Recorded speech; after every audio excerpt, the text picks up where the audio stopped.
ये सब लाइव हो गए। ओके।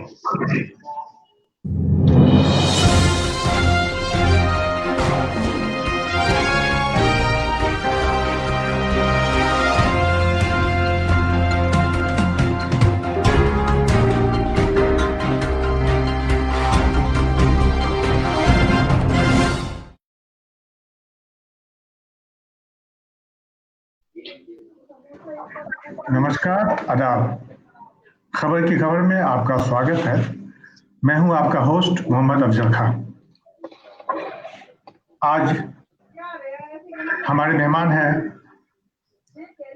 मशहूर पत्रकार, साहित्यकार, लेखक, अनुवादक, कॉलमनिस्ट पंकज चतुर्वेदी साहब।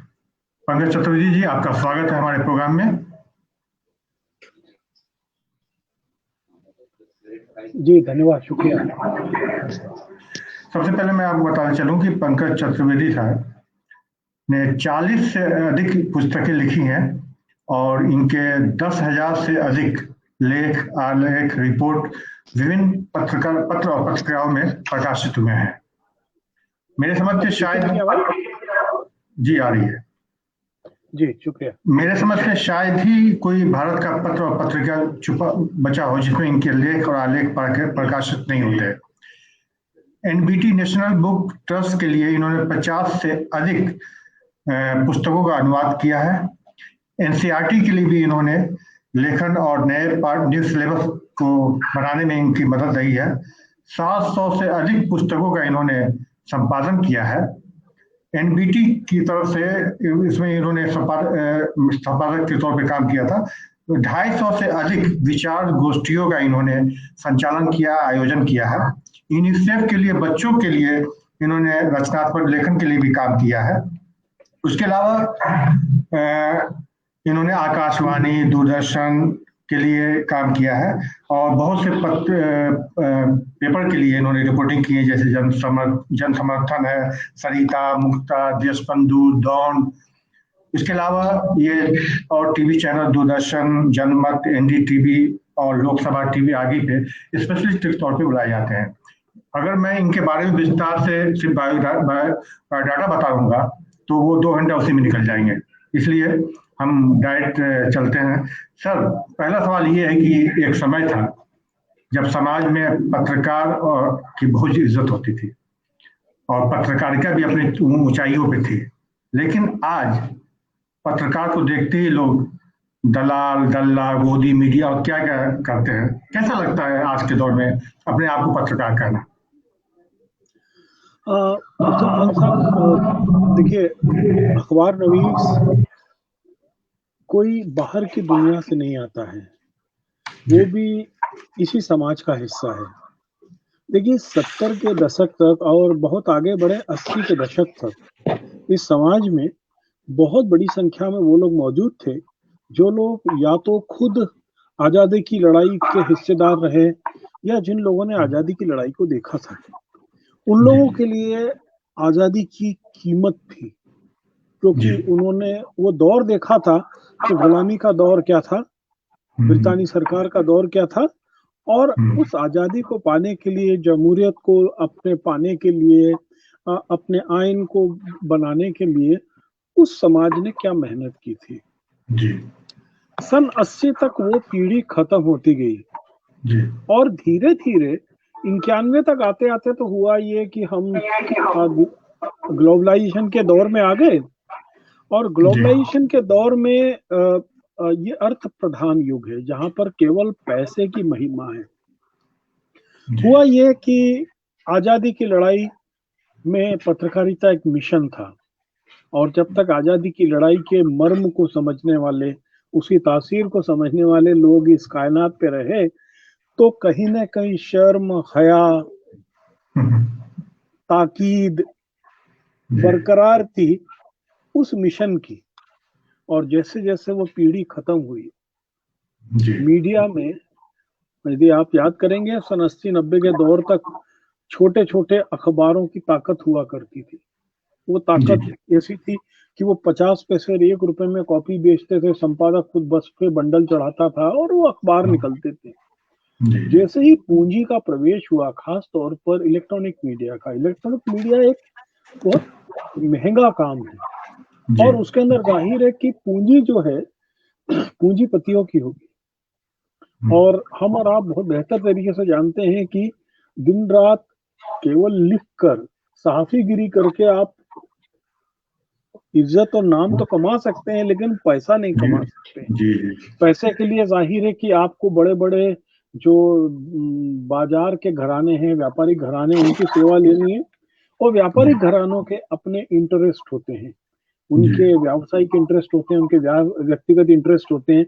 और अब तो जो दुनिया जिस तरफ जा रही है, खास तौर पे इंडिया में देखें कि जो इलेक्ट्रॉनिक घराने हैं, वो हर तरीके से कोशिश कर रहे हैं कि सत्ता उनकी पकड़ में हो। तो तो जाहिर है क्या ये माना जाए कि प्रिंट मीडिया मतलब जो इलेक्ट्रॉनिक मीडिया है उसकी वजह से पत्रकारिता में गिरावट आई है?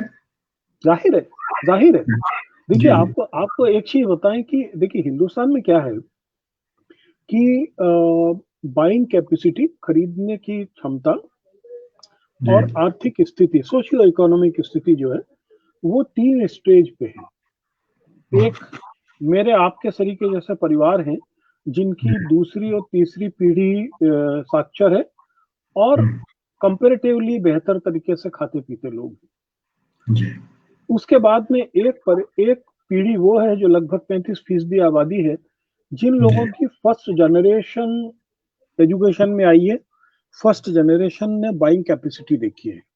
जी और बाकी जो बहुत बड़ी आबादी है, जिसको हम लोग इस मुल्क में कहते हैं कि 40% से ज़्यादा लोग अभी भी बिलो पॉवर्टी लाइन है, बीपीएल हैं। तो जी उनके लिए अभी शब्द, हरफ, अवेयरनेस, पैसा, ये सब एक कौतूहल की चीज़ है। तो जी इसी तरीके से मीडिया भी 3 लेवल पर है।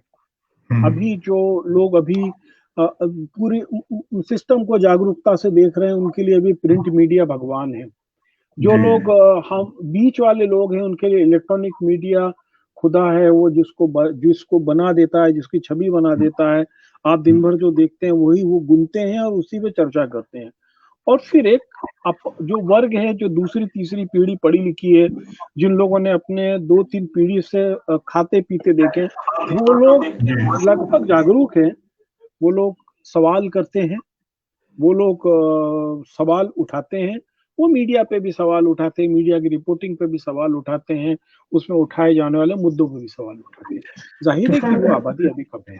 ये क्या नाम है कि तो क्या ये जो आज अभी कुछ दिन पहले टीआरपी का जो हंगामा चल रहा है, तो क्या टीआरपी सिर्फ इलेक्ट्रॉनिक मीडिया ये गेम खेलती है या प्रिंट मीडिया भी खेलती है कुछ गेम इस तरह के देखिए टीआरपी बढ़ाने के लिए? प्रिंट देखिए एक्चुअल क्या हुआ कि प्रिंट मीडिया का जो सिस्टम है, उसमें एक एबीसी होता है, ऑडिट ब्यूरो का एक जी रिपोर्ट जी होता है। हाँ जी जी उसमें बहुत ज़्यादा बदमाशी इसलिए नहीं हो पाती है क्योंकि होता ये है कि यदि मैंने अपने अखबार का सर्कुलेशन 5 लाख दिखा दिया, तो जी 5 लाख अखबार के बराबर आपको कागज का बिल भी देना होगा और 5 हम्म, लाख आपका अखबार यदि छप रहा है, तो उतना आपको बिजली का बिल भी देना होगा।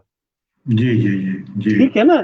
ठीक है, हम्म, कुछ अखबारों ने ज़रूर किया कि उन्होंने ज़्यादा नंबर छपवा दिए और फिर एयरपोर्ट पे फ्री में बँटवा दिया, वो किए। अच्छा लेकिन ये बहुत ही एक्सेप्शनल और बहुत मामूली होता है। देखिए क्या है, जी जी आपको एक चीज़ बताएँ कि हिंदुस्तान में इलेक्ट्रॉनिक मीडिया के कुछ घरानों को ये हम्म, भ्रम है या वो इस साजिश में शामिल हैं या जी उनको भरोसा है कि वो एक न एक दिन इस देश के लोकतंत्र पर कब्जा कर लेंगे। ये जी बहुत एक जी जी कड़वी बात है अफ़ज़ल जी। मैं जी आपको जी एक वानगी देता हूँ। देखिए, किसी भी देश की जो ताकत होती है वो कम्युनिकेशन और ट्रांसपोर्टेशन सबसे ख़ास ताकत होती है। मैं आपको जी बता रहा हूँ, यदि कम्युनिकेशन और ट्रांसपोर्टेशन बेहतर है, तो जी डिफेंस और एजुकेशन ये सब अलहदा मसले हैं। जी जी एक घराने ने ₹500 में फ़ोन देके एक क्रांति की। हम्म, उसके बाद में जब पूरा देश 2G की सोच रहा था और 3G और 4G पे आ गया। जी आज उस घराने के पास में इस देश के मोबाइल कम्युनिकेशन का 80% बिजनेस है। अकेले जी 80% बिजनेस जी में है। जितने बड़े टीवी चैनल्स हैं, उनमें वाईकॉम 18 का पैसा लगा हुआ है। फिल्मों में उनका पैसा लगा हुआ है। हाँ, और इसमें कुछ अभी जो क्रांति चल रही है, जो हम्म, जियो फाइबर के जरिए वो आ रहे हैं, तो आपके जी घर का ब्रॉडबैंड, आपके घर का लैंडलाइन, आपके घर का टेलीविजन, जी वो सब उनके हाथ में होगा। जी मोबाइल जी उनके हाथ में आ गया है, ठीक है। जी ट्रांसपोर्टेशन उनके हाथ में है पूरी तरीके से। आपके हम्म, घर में आने वाला अनाज, साबुन, तेल भी उनके जरिए आ रहा है। और जी उस इन कंपनियों में बाकायदा कई बड़ी विदेशी कंपनियां अपना निवेश कर रही हैं। हाँ, इसमें कोई जिस शक नहीं। दिन एक घराने के पास में इस घर का पूरा मीडिया को आप अखबार और अकेले न्यूज चैनल तक न मत रखें, आप जी जी इंटरटेनमेंट चैनल है, स्पोर्ट्स चैनल है, जी इंटरनेट पे देखने वाले कंटेंट है, सोशल मीडिया, इन सबको शामिल करें। यदि एक घराने के पास में उसका कब्जा होगा, तो मान के चलिए कि आपकी पार्लियामेंट एक दिखावा होगी, उसमें बैठने वाले लोग उनके शोधे होंगे, उसमें पास होने वाले नियम उनके प्यादों के होंगे, और हम और आप एक कठपुतली होगी। सर, जैसे टीआरपी की बात चल रही थी तो मैं देख रहा था, जो अपने आप को नंबर 1 रिपब्लिक चैनल बता रहे थे, उससे 2 घंटे मैं देख रहा था कि रवीश कुमार की जो प्रोग्राम प्राइम टाइम है यूट्यूब पे डाला गया, तो 2 घंटे में लगभग 3 घंटे में 2 मिलियन ऊपर देख रहे हैं, और इनका दिन भर प्रोग्राम 2 लाख नहीं देख पाते हैं। तो ये टीआरपी का कौन सा लेवल आप देख रहे हैं? एक रवीश कुमार का प्रोग्राम 2 घंटे में यूट्यूब पे 2 मिलियन लोग देख लेते हैं, और इनका दिन भर में 2 लाख नहीं देते हैं, बाबा देखिए, बताते हैं। ये भी एक व्यापारी घरानों का गिमिक है। मैं जी चाहता हूँ, देखिए, टीवी मीडिया का क्या है? टीवी मीडिया आपकी एक धारणा विकसित करता है। जी आप जी जब लगातार कोई चीज को देखते हैं, यदि आप हम्म, दिन भर में बहुत सारी चीजों में हरियाली देखेंगे, तो आप हर चीज में हरा रंग देखने लगेंगे। जी यदि जी आप बहुत दिन में मिठाई खाएंगे, तो जिस चीज में हम्म, मिठाई नहीं होगी, आपको लगेगा इसमें मीठा क्यों नहीं है। इसी जी तरीके से इलेक्ट्रॉनिक मीडिया, खास तौर पर जो खबरिया चैनल हैं, वो आपकी एक धारणा को विकसित करते हैं। जी आपके मोहल्ले में पानी नहीं है, आपके मोहल्ले में बिजली नहीं है, आपकी बेसिक समस्या वो है, लेकिन हम्म, आपको इच्छाधारी नाग तुम्हें फंसा देंगे, जी है ना? जी मैं आपको एक वाकया बताता हूँ। मेरे घर के सामने एक बुजुर्ग लेडी रहती है, उनके हस्बैंड की डेथ हो गई, उनके घर में कोई बच्चे नहीं है। कुछ दिनों पहले मुझे मिली, तो बात हो रही थी, तो बात करी तो आपकी बेटी क्या कर रही, तो मैंने बोला वो कुछ दिल्ली दंगों के केसेस को देखती रहती है, उसी में बिजी है। तो उन्होंने बोला, अरे दिल्ली दंगे तो पूरे केजरीवाल ने कांग्रेस में किए।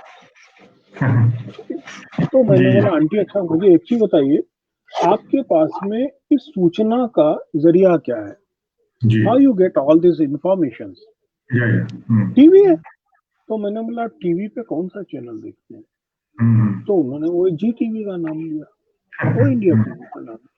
जी मेरा कहने का मतलब ये है कि जब आपके दरवाजे पे, आपके ड्राइंग रूम में दिन भर वही बातें चलेंगी, तो हम हम्म, जब वहां से निकलते हैं, तो वही धारणा, वही ऑक्युपाइड माइंड के साथ में निकलते हैं। और वो जी पूरी चीजें मतदान करते समय, सरकार चुनते समय, अपने मुद्दे चुनते समय वही होती है। जो टीआरपी का मसला है, टीआरपी भी आप देखिए, बहुत पूरे देश में गिने चुने जगह पर आपने मीटर लगाए, जी जी है ना? और उसमें भी आपने मेट्रो सिटीज में लगा दिए। जबकि हम्म, ईमानदारी की आपको बात बताऊं कि इस देश में ऐसे ठलुओं की संख्या जो दिन भर टीवी देख के बिताते हैं, सी क्लास के शहर है ना, आप जैसे दरभंगा चले जाओ, या ग्वालियर चले जाओ, हम्म, या जोधपुर और चले जाओ, चीज हो रहा उनमें है। ज्यादा है, जी जी उनमें ज्यादा है। क्योंकि हम्म, देखिए, महानगरों में आने रोजगार में वक्त ही नहीं पर्याप्त है, होता। ठीक है। जहां पर रोजगार की कमी है, जहां पर बहुत हम्म, बड़े लेवल पे बेरोजगारी है, या बहुत सारे लोगों को वर्किंग आवर्स कम है। अब हम्म, दिल्ली या मुंबई में आदमी का वर्किंग आवर 8 आवर्स है, लेकिन उनको हम्म, कम्यूट करने में 4-4 घंटे लगते, तो they have quite least time कि जी जी वो टीवी पे अपना समय जाया करें। लेकिन हम्म, छोटे शहरों में क्या है? हम्म, छोटी सी जगह है, जी यदि मेरा ऑफिस 10 से 5 भी है, तो मैं 5 मिनट पहले निकलूंगा, 5 बजे बाद घर में घुस जाऊंगा, और जी उसके जी बाद बाकी टाइम क्या करूंगा? रिमोट के चैनल बदलूंगा, है ना? और हम्म, नागिन डांस और दंगा, सांप्रदायिकता, और एक व्यक्ति की लफाजी, यही सुनूंगा। लेकिन सर, वहां पर मीटर नहीं लगे हैं। अगर हम एनडीटीवी छोड़ दें, जी रवीश कुमार का प्रोग्राम छोड़ दें, जो कि जनता के समस्याओं को उठाती है, बेरोजगारी और ये सब, आपकी भी पत्रकार क्या सर उसी तरह है? टीआरपी वाली पत्रकारिता आप नहीं करते हैं, जैसे कि आप जल, वन, एनवायरनमेंट, पर्यावरण इस पे लिखते हैं, तो क्या लगता है कि आप मशहूर हो सकते हैं?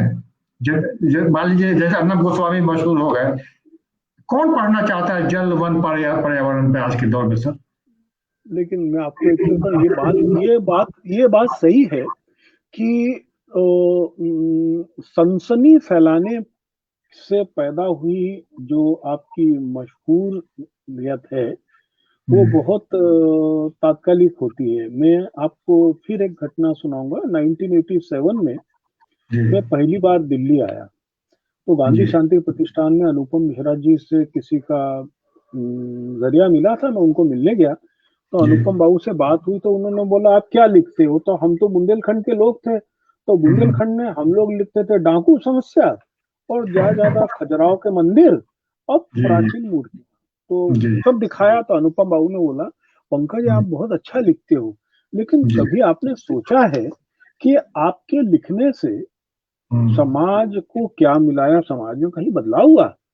जी। हमने कभी इस नजरिए से अफजल जी ने अखबार नवीसी को सोचा ही नहीं था। और उन्होंने फिर मुझे पहली बार बोला जरा अपने जिले के वो तालाबों को तो ढूंढ के देखो कैसे क्या है। और हम्म, जब उसमें हम डूबना शुरू हुए तो मालूम हम्म, पड़ा कि वो समाज जिनको मालूम ही नहीं था कि एक सिस्टम है जो सरकार कहलाती है, हम उन तक हम्म, पहुंच रहे थे, उनसे बातचीत कर रहे थे, उनका ज्ञान था।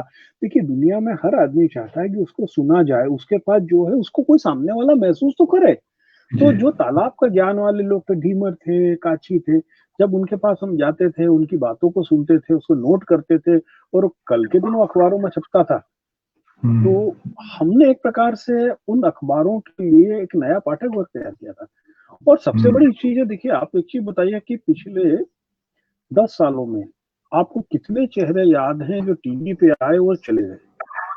याद जी कर लीजिए आप, जिस जिस दिन हम्म, तक, क्या आपको एनडी टीवी में ताजुल गोल में याद आएगा जो नॉर्थ ईस्ट का चेहरा था, या बीच में हम्म, दिवांग चले गए? हम्म।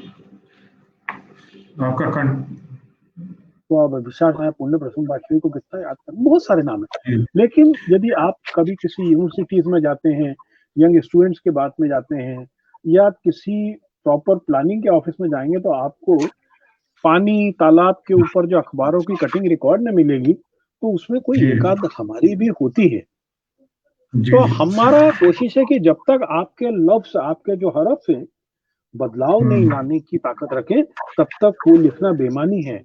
क्योंकि अफजल भाई, मैं जो, मेरे पास जो भी सूचनाएं हैं, तालाब की, जल की, हम्म, जंगल की, पानी की, या मेरे पास हम्म, जो शब्द हैं, हम्म, वो कुछ भी मैंने नहीं उपजाया है। नथिंग इज जी जी प्रोड्यूस्ड बाय मी।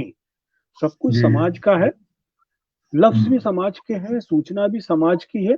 मैंने तो केवल उनको एक गुलदस्ते के रूप में सजा दिया है। तो जी ये जी अपना एक सोशल कमिटमेंट है कि हम जी। जो समाज से ले रहे हैं उसको समाज के हम्म, उस वर्ग तक हम जरूर पहुंचाएं।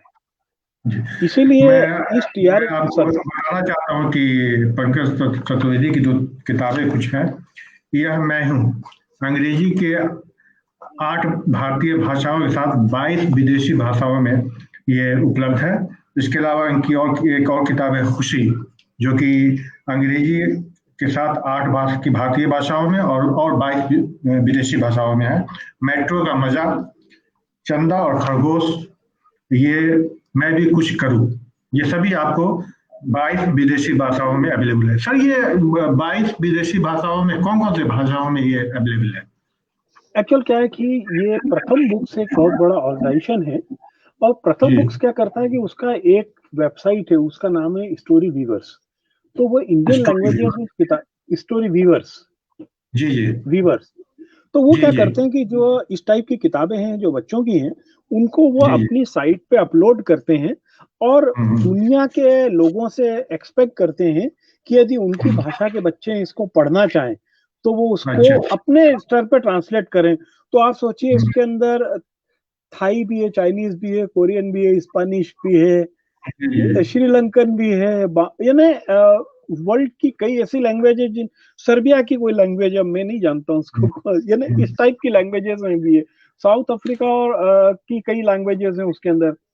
जी जी तो लोग बहुत वॉलंटरी उसको अपनी लैंग्वेज में ट्रांसलेट करते हैं और वहां के जी। बच्चे उनको ऑनलाइन पढ़ते हैं। सर आपकी एक सरदार भगत सिंह की मैं नास्तिक क्यों हूँ, आपने उसका जी हाँ, अनुवाद किया है। जी। जी जी जी एक एक आम धारणा है कि ये नास्तिक थे, कम्युनिस्ट थे, भगवान को नहीं मानते थे। आज क्या है, मैंने किताब नहीं पढ़ी है, सच बात ही है, क्या वाकई वो भगवान को नहीं मानते थे या मजहब को पॉलिटिक्स से अलग रखना चाहते थे, क्या है इसके पीछे? देखिए, आप एक चीज जान के चले, भगत सिंह केवल 23 साल और 3 महीने जिए। अच्छा जी क्या जी। उम्र थी अब आप सोच लीजिए। कुछ 23 साल की उम्र के आज के बच्चे किस रूमानी दुनिया में खोए रहते हैं। जी जी जी। उस बच्चे ने 17 साल की उम्र से क्रांतिकारी जीवन शुरू किया। शुरू हम्म, में उसके लिए क्रांतिकारी का मतलब जिसको हम आज कहते हैं कि सशस्त्र क्रांति या आतंकवादी गतिविधि करना था। लेकिन हम्म, धीरे धीरे उनको ये महसूस हुआ गया कि बंदूक कभी बदलाव नहीं ला सकती है। हम्म, अपनी उम्र में दुनिया में उस जी इतने कम समय में इतना अधिक वर्ल्ड लिटरेचर पढ़ने वाला एकमात्र आदमी था। ये मैं हाँ नास्तिक क्यों हूँ जो उनका लेख है, ये उन्होंने ड्रीम लैंड एक लाला रामदास की किताब थी, उसकी भूमिका के साथ में लिखा था। जी उनका एक नजरिया था इस देश की आजादी को लेकर, यहाँ की जी अकलियतों को लेकर। वो चाहते थे कि जब ये देश आजाद हो तो ऐसा ना हो कि गोरे अंग्रेजों से आजाद हो जाए और काले अंग्रेजों के चक्कर में पड़ जाए। तो जी वो जी। एक जगह लिखते हैं कि एक गरीब से गरीब आदमी जब हम्म, अपनी हैसियत और अपनी औकात के अनुसार अपना घर बनाता है तो उसके पास उपलब्ध रिसोर्सेस की जरिए वो कोशिश करता है उसमें अधिक से अधिक सुविधा हो, खिड़की हो, जी दरवाजा हो, सोने की जगह हो, जो उसकी हैसियत है।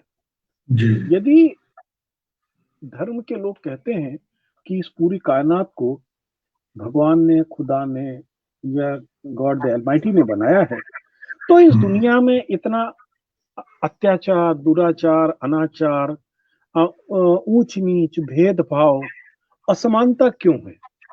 जी उनका एक सवाल था। हम्म, असल में वो अपने उद्देश्य से भटकना नहीं चाहते थे, तो इसलिए उनका कहना था कि आमतौर पर भगवान जो है वो असफल लोगों का एक भय है।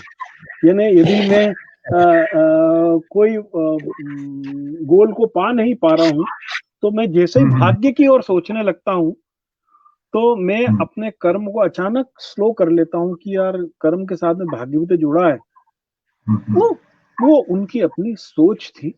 और जी जिस छोटी सी उम्र में वो जिए, क्योंकि उन्होंने पूरे लेनिन को पढ़ा, स्टालिन को पढ़ा, वो अपना उनका अपना नजरिया था।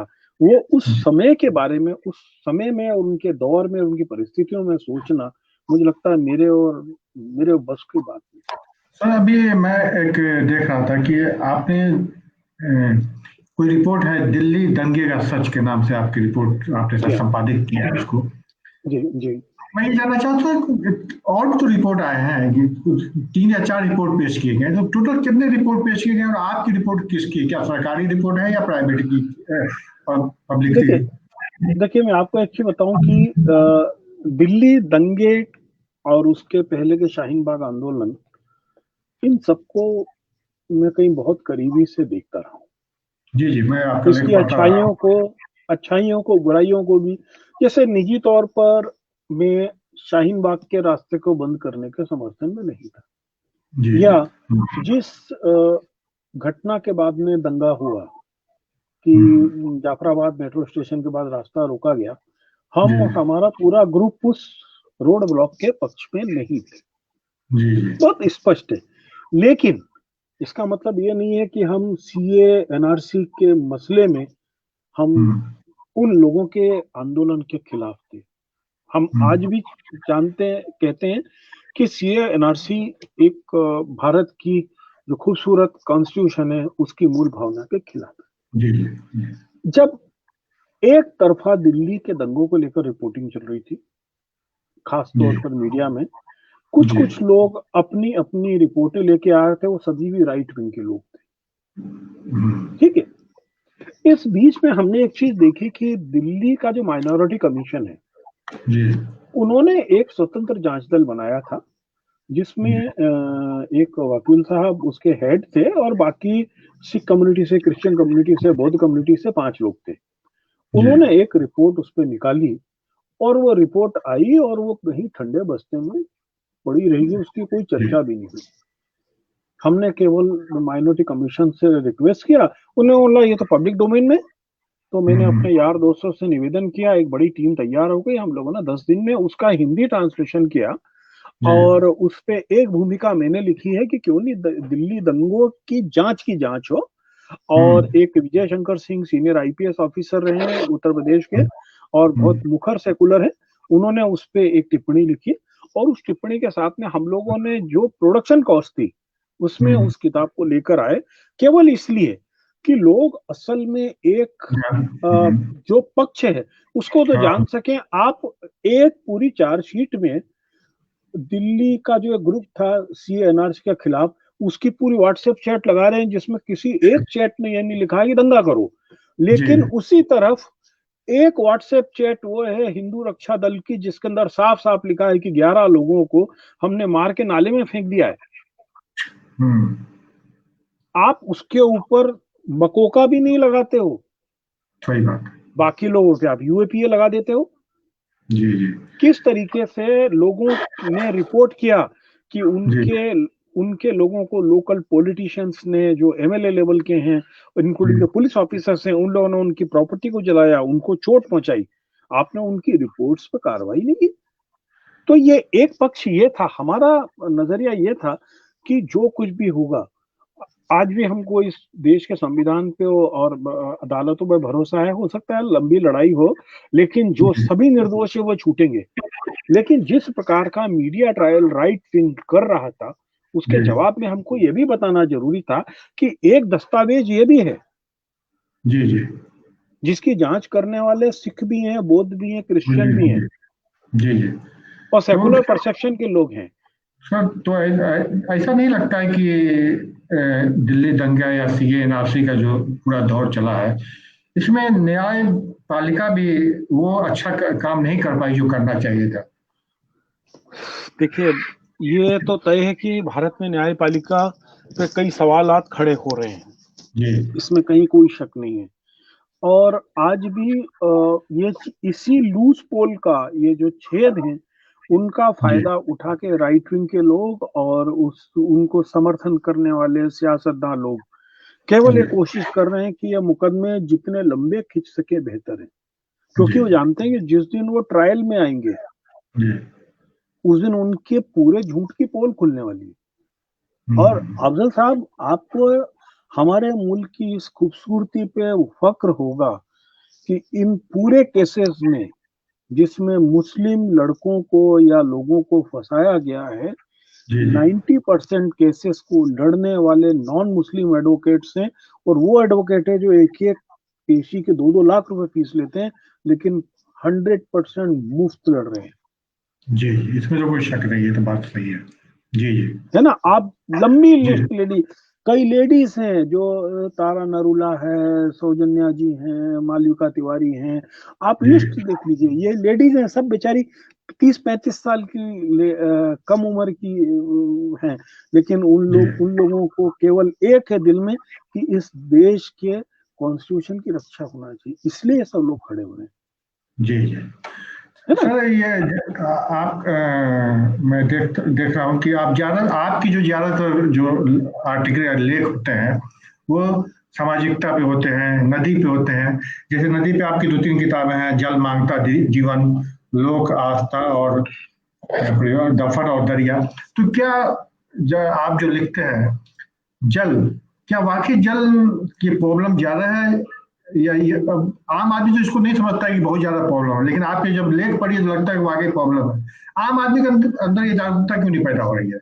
मैं आपको एक आज का एक रिपोर्ट बता रहा हूँ, जी जी बहुत आपको चौंकाने वाली रिपोर्ट लगेगी कि पर्यावरण किस प्रकार से सियासत को इफेक्ट करता अच्छा है। नेचर नेचर क्लाइमेट चेंज एक हम्म, यूएस का वर्ल्ड वाइड सबसे प्रेस्टिजियस जर्नल है। अच्छा। Nature climate change. आप भी देखिएगा, और जो लोग इस शो को देख रहे हैं वो लोग भी देखिए। जी उसका जो लेटेस्ट एक आर्टिकल है, जी। उसका सब्जेक्ट है, वो मैं आपको हिंदी में बता रहा हूँ हम्म, कि right wing politics climate change के बारे में लोगों को जागरूक बनाने के अभियान की सबसे बड़ी दुश्मन है। अच्छा। यस। ओह, तो अच्छा अच्छा। ये जो दिक्कतें हैं सर, इस देश में सरकारी आंकड़ा है कि अभी भी 71% विलेजेस में शुद्ध पीने के पानी की व्यवस्था नहीं है। अच्छा। यस। केवल हम्म 30 to 33% हैबिटाट्स हैं जहां हम्म, पर पानी आपके दरवाजे तक आता है। अच्छा। बड़े शहर, जी। बेंगलुरु तरीके शहरों को केपटाउन बनने में समय नहीं लगेगा, ये रिपोर्ट है, जहां हम्म पर आपको जीरो वाटर मंथ घोषित करने पड़ सकते हैं। दिल्ली की 30% आबादी आज भी पानी के लिए टैंकर्स पे डिपेंड है। दिल्ली से बहुत सटे ज्यादा हुए एनसीआर, बहुत विश्व दिल्ली से सटे, परिस्थिति है। हाँ, दिल्ली से हम्म, सटे गाजियाबाद के एनसीआर में 30% लोग पीने का पानी आज भी पैक्ड बोतल का खरीदते हैं, क्योंकि उनके घर में सेफ वाटर, ड्रिंकिंग वाटर नहीं है। ये वो हम्म, घर हैं जो लोग अपर मिडिल क्लास और मिडिल क्लास फैमिलीज के हैं। मैं बहुत बीपीएल और लो पावर लोगों की बात ही नहीं कर रहा हूँ। और इस हम्म, समय जब इस पूरी दुनिया में कोरोना ने अपना एक छत्र राज किया हुआ है और उसने पूरे दुनिया की इकोनॉमी, सोशियोलॉजी सबको अस्त व्यस्त कर दिया है, और उसका एकमात्र इलाज आज यही है कि ज्यादा से ज्यादा हाथ धोएं, ज्यादा ज्यादा आप अपने आप को स्वच्छ रखें। और उस दौर में जी। ऑन एन एवरेज इंडिया में एक परिवार को दिन भर में औसतन 20 लीटर पानी नहीं मिल रहा है। हम्म, ठीक है। एक परिवार को। इंडिया, यस, इंडिया के पानी का 72% हिस्सा केवल ग्राउंड वाटर से आ रहा है, और ground hmm, water is not indefinite. और ग्राउंड हम्म, वाटर को खोद खोद के हम हरियाणा और पंजाब को बंजर बना रहे हैं। अच्छा। यस। तो सर पानी का स्रोत तो ही ग्राउंड है ना सर, और कहाँ से हम लेंगे पानी? देखिए, आपको एक चीज बताऊं, अफजल साहब, हम लोगों को पढ़ाया जाता है जी कि what are the water resources, पानी के स्रोत क्या हैं। तो जी जी। हम जवाब देते हैं तालाब है, दरिया है। हाँ,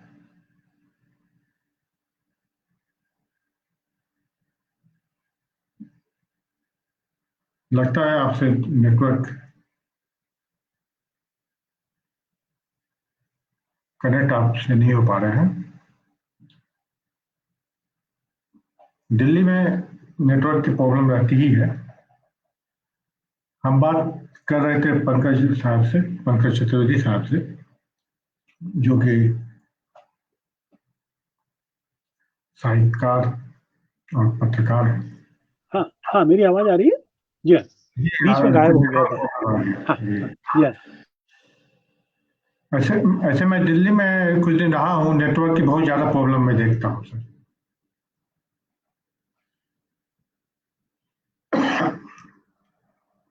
आज से फिर कनेक्शन टूट गया है।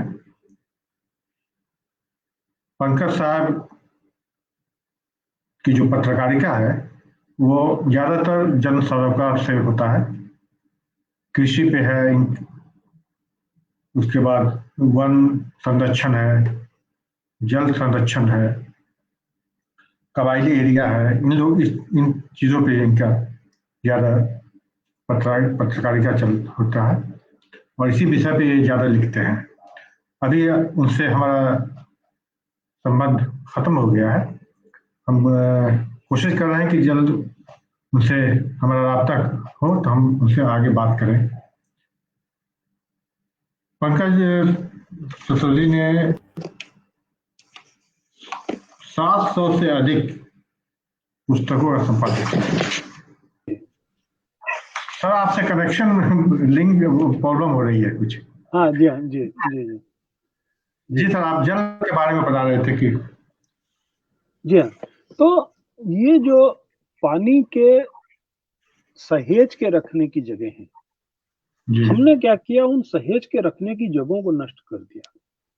जी कभी इस देश में 24 लाख तालाब हुआ करते थे, हम उन तालाबों का 80% हिस्सा खा गए। जी कभी हमारे पास में एक-एक जिले में 1-1 लाख कुएं हुआ करते थे, जी। अब शहरों में कुएं को पाट के लोगों ने मकान बना लिए, दुकान बना लिया। और गांव बावड़ियां में भी हमने कुएं नहीं कर है, शहर में छोड़िए, गांव में कुएं नहीं है सर। जी हाँ, है ना? तो जी ये जो स्थिति है, हमारा जो प्रॉब्लम है कि हमने अपने आप को बहुत सीमित कर लिया पानी के मामले में। जी फिर डिस्टर्ब हो रहा है यार, क्या इसकी बात है? तो हमको ये है कि अपने पानी के जो सहेज के रखने की जगह है, उनको जी संभालना सबसे पहले, है ना? तो समस्या हमारे साथ में वो है कि हम भारत में जैसे ही घरों में नल आए, तो उन्होंने जी ये सोच लिया कि बाकी जो ज़रिए हैं, कुएँ, जी तालाब, ये सब बेमानी है। तो ये सर, हमारा बहुत बड़ा नुकसान जी हुआ इसको लेके। आपका फोटो नहीं आ रहा, आवाज आ रही है। सर मैंने जी एक हाँ, आपका लेख पढ़ रहा था, विश्व आदिवासी दिवस, कहाँ गुम हो रहे हैं आदिवासी। तो क्या जी हाँ। जो ट्राइबर है या ट्राइब जो है आदिवासी, क्या उनकी क्या वो क्यों गुम हो रहे हैं, या उनकी जनसंख्या कम होती जा रही है, ये क्या है इस लेख में आपने क्या लिखा?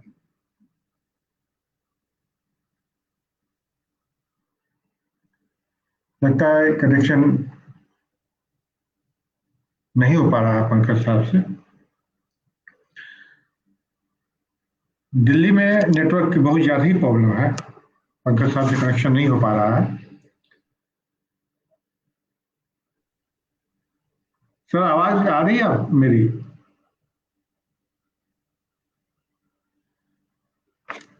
अभी बहुत विषय पे इनसे बात करनी है, जैसे कि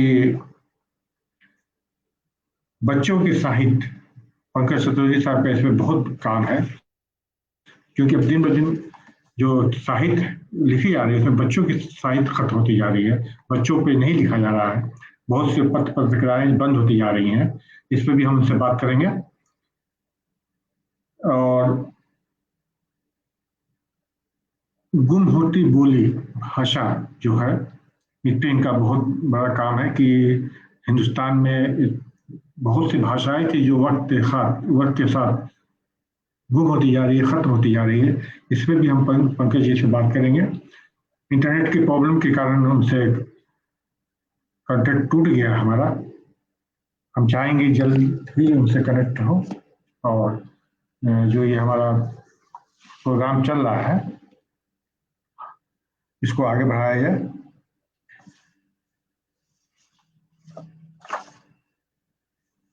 पंकज साहब एनबीटी नेशनल बुक ट्रस्ट के मैनेजमेंट में रहे हैं, और इसके लिए उन्होंने बहुत काम किया है। बच्चों की किताबों का उन्होंने। जी पंकज सर,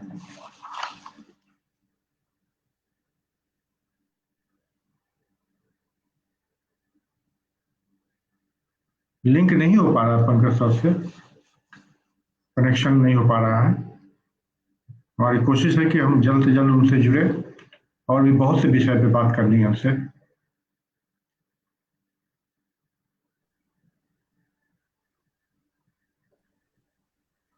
यस सर। मैंने हाँ मैंने एक दूसरे जी दूसरे जी उससे इसको किया है। जी जी। तो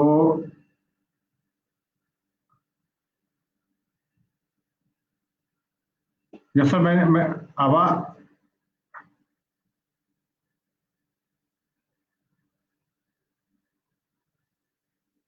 सर ये भी, इससे भी आप।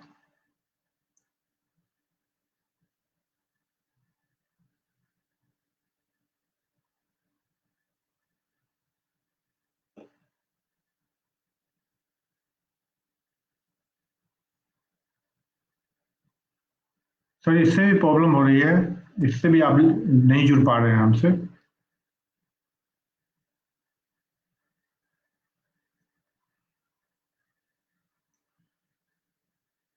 दिल्ली में नेटवर्क की बहुत ज़्यादा ही प्रॉब्लम है।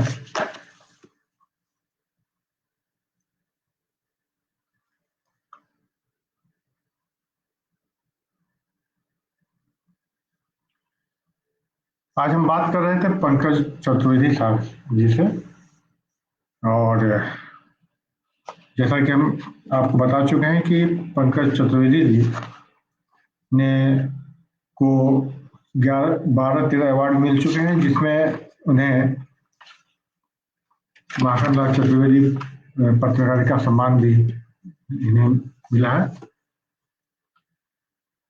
700 से अधिक पुस्तकों का इन्होंने अनुवाद किया है, और